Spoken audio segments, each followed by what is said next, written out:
Welcome to The Turnaround Artists, a podcast about turning things around when they don't go our way. This podcast was inspired by the recent happy turnarounds of its creators, Brian McFarland and me, Marisa Mitchell. Brian just launched a new podcast that's more professional in scope called Owning the Goal, which is designed to help listeners achieve sales and business success. So while he's focused on that, I'll be doing more of the hosting here at the Turnaround Artists. Today, I'm thrilled to bring back as a guest a longtime family friend, Sophia. In her prior episode, Without a Net, Sophia told her story of overcoming challenges related to immigrating from China to the U.S. Today, she's bringing us another personal turnaround story. She'll share how she started anew following a difficult divorce. Brian and I shared our divorce stories in earlier episodes. Divorce is a frequent theme here because it always necessitates some sort of turnaround, each one different from the next. And today we'll hear about Sophia's unique challenges. Welcome to the show, Sophia. Hi, Marisa. Thanks for having me back. We're happy to have you back. So why don't you start us off with how you came to be married after you arrived in the U.S. for school? So we were friends back in college, and the time when we started dating was about a couple years into after I started working following my graduation. And back then I didn't really have a wide friend circle to begin with, and this was one of the few longtime friends I have left around me at that time. And then he showed a bunch of affection and was persistent. So eventually, gradually, we started dating. Okay, so how did you reach the point, how much time went by before things started to go in the wrong direction? And how did you come to decide it was time for this to come to an end? Yeah, we dated for a couple years, maybe 3 years. And then eventually the time came to, discussing about getting married. And even back then, he had been in school pursuing his PhD degree. And so he was never working, even starting from the time we got married. But, both of our families, when we were talking about getting married, were assuming that, eventually this will come to like him graduating and finding a job.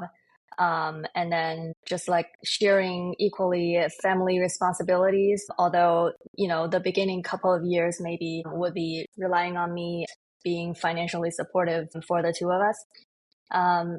When it started becoming too overburdening was actually the fact that since we got married, he was remaining in school and really using that as the main reason to never seek any part-time jobs or internship or just anything that could help with our family, like financially. And in the meantime, his schoolwork and research didn't really seem to be going anywhere at all.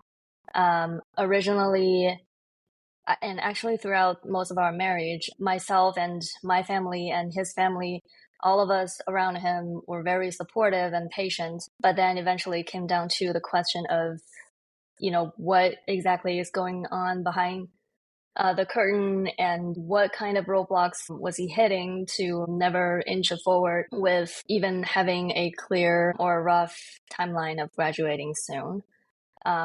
Actually, this eventually came down to him confessing after I initiated our divorce that he was just like never focused enough to make any breakthrough. And he didn't feel motivated or driven or stimulated to find a solution out of it.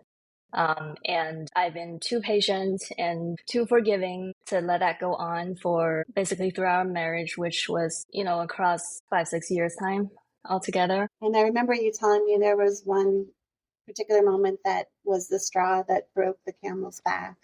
I had to help him convince our family and our mutual friends who cared about us that, this indeed is going to be the last year or it's going to be the last month before he applies for graduation even. And so eventually it was just that one last time of his his promise or his lie, and I just got too tired of helping him lie to people who cared about us and loved us. So I had to give him the ultimatum of saying, this is the one last time I'm hearing about this, and this is the end of our relationship. Sounds like you were contributing more than your fair share to the relationship. What happened after you said you wanted a divorce? Yeah, I just gave him my decision and moved out to my friend's place temporarily. And back then, I shared with him that I would like him to move out of our home when he finds his next place to live, because I no longer want to live with him. And it was a condo that we shared, and I've been paying the mortgage. But he decided not to cooperate back then, and said that this is his home and he didn't want to leave. I could choose to go back home and live together with him under the same roof as roommates, or I could choose to linger around outside wherever I want to. We shared a car, which I bought and was paying for the car loan, but I actually did not learn how to drive because I was terrified of learning how to drive. So the car is at home with him. So I had been paying for a house I couldn't live in and a car I couldn't drive while waiting for the divorce to be finalized.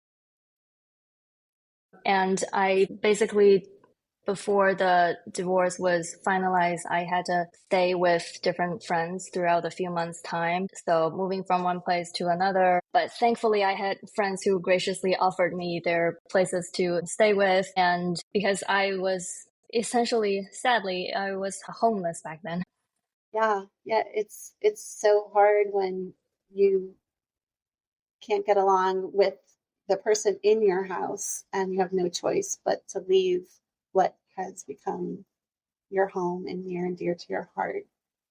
That sounds very tough. But eventually things started to look up. He came around. So tell us about that. So originally, when I gave him my ultimatum, basically, and decided to leave him, he was begging for a few months more. And so 2, 3 months went by. He gradually realized and probably emotionally accepted that I am not coming back. There's no old times to go back to. And that I have already clearly decided to move on. So eventually we reached the agreement to get divorced. But I want to say the process was not easy because back then I had no idea if this was just a dragging strategy, if he was not serious about coming to an end peacefully for our relationship. So yeah, it felt like infinity when you had to wait hopelessly. I'm sure that's very relatable to many people. It often takes a lot longer than you expect, and it's even harder when somebody's resisting the process. So eventually you got divorced. How long has it been since your divorce was final? It's about a year already. A whole year went by.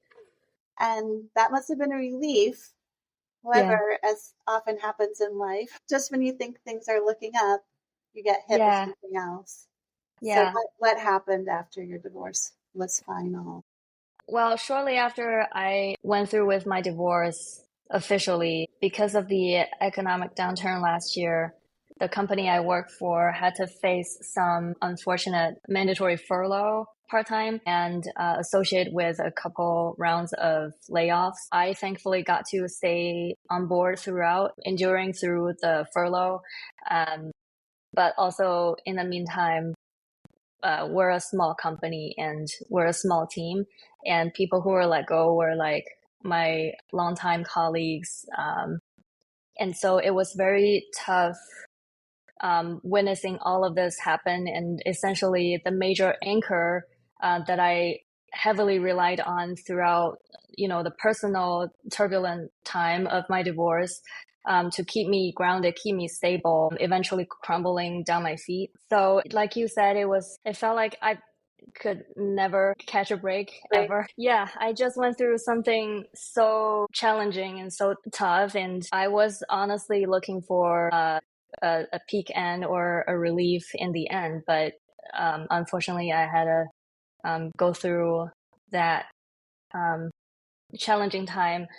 So yeah. And a friend helped you out of that challenging time. Tell us about this friend. Yeah, so this is the friend who I stayed with most of the time during my divorce when I had no home to go back to. And she is an entrepreneur herself, and we've been friends for over a decade already. So she's been very supportive. Besides offering me a roof to stay with her, she's been supportive, emotionally, and her friendship was really one of the major reasons I got to go through the difficult time, like personally and at work. And she graciously offered me to support her startup in like a consulting capacity.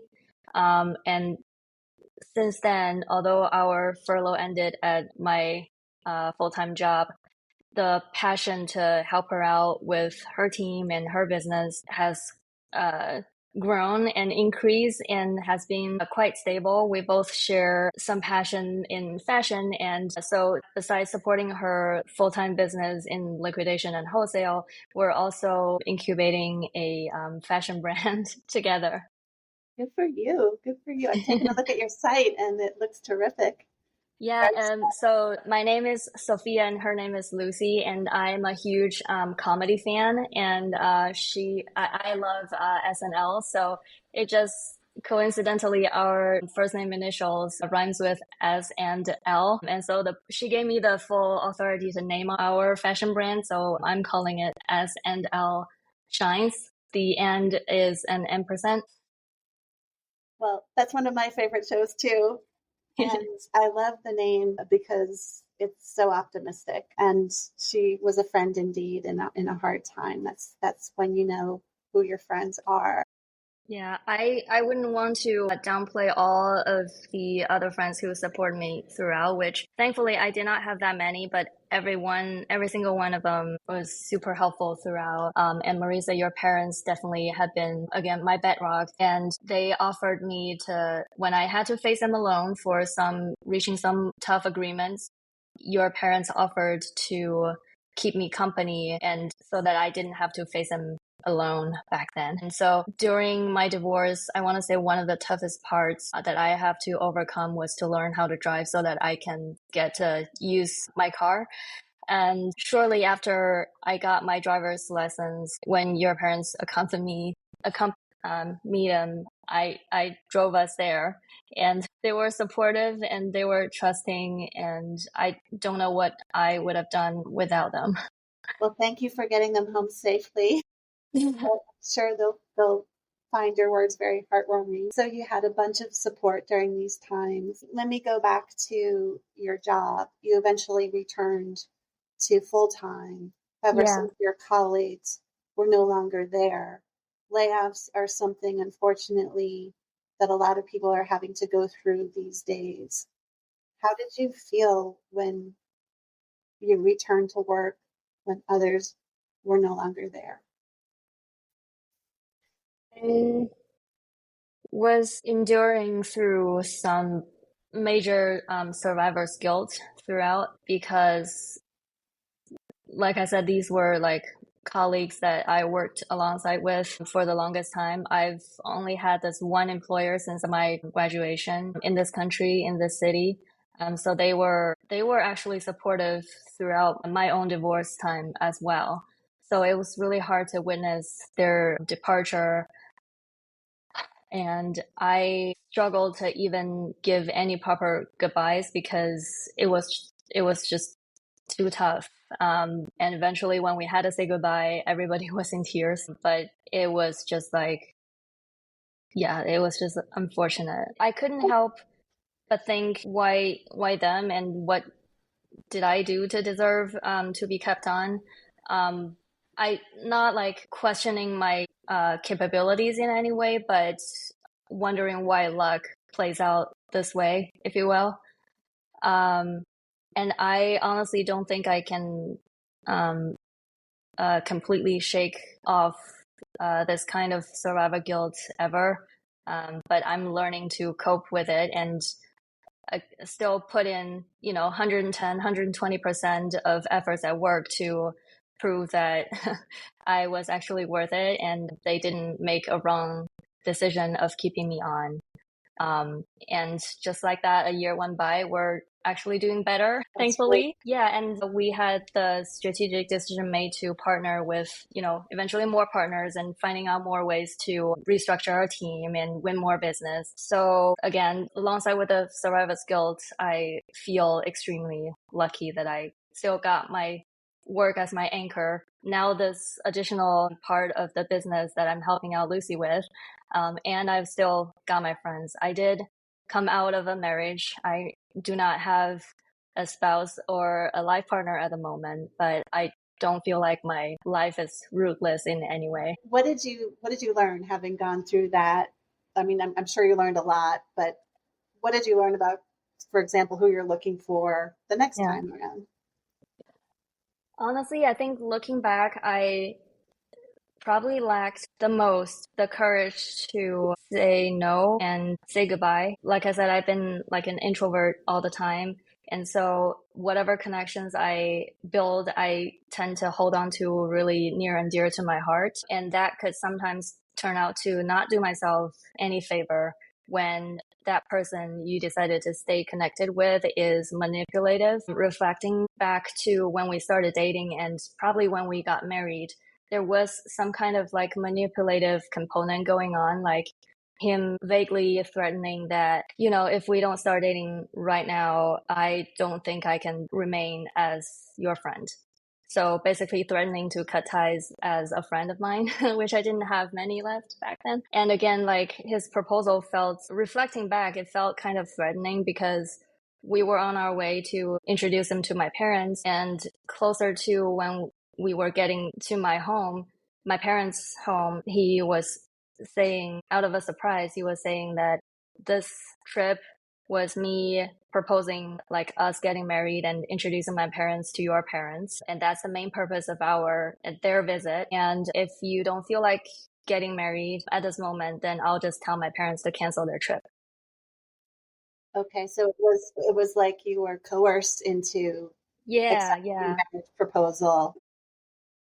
All right, now that you're free and single, what do you hope for yourself the next time around?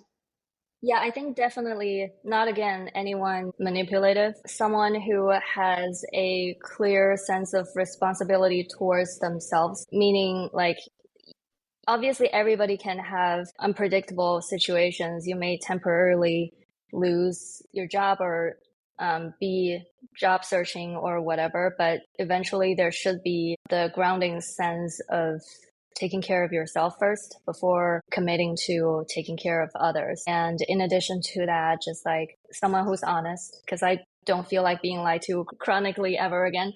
I know how you feel. Yeah. So honesty and sense of humor, because I'm a comedy fan. I do appreciate a good sense of humor. That is so important. Being able to laugh together. Yeah. Ryan and I are always hitting the comedy clubs. We have Oh, to talk offline about our favorite comedians. I would love that. Yeah, let's exchange that. I'm a music fan myself, although I play amateurishly of all the instruments I tried. I do love music, so someone who's not against that. That's great.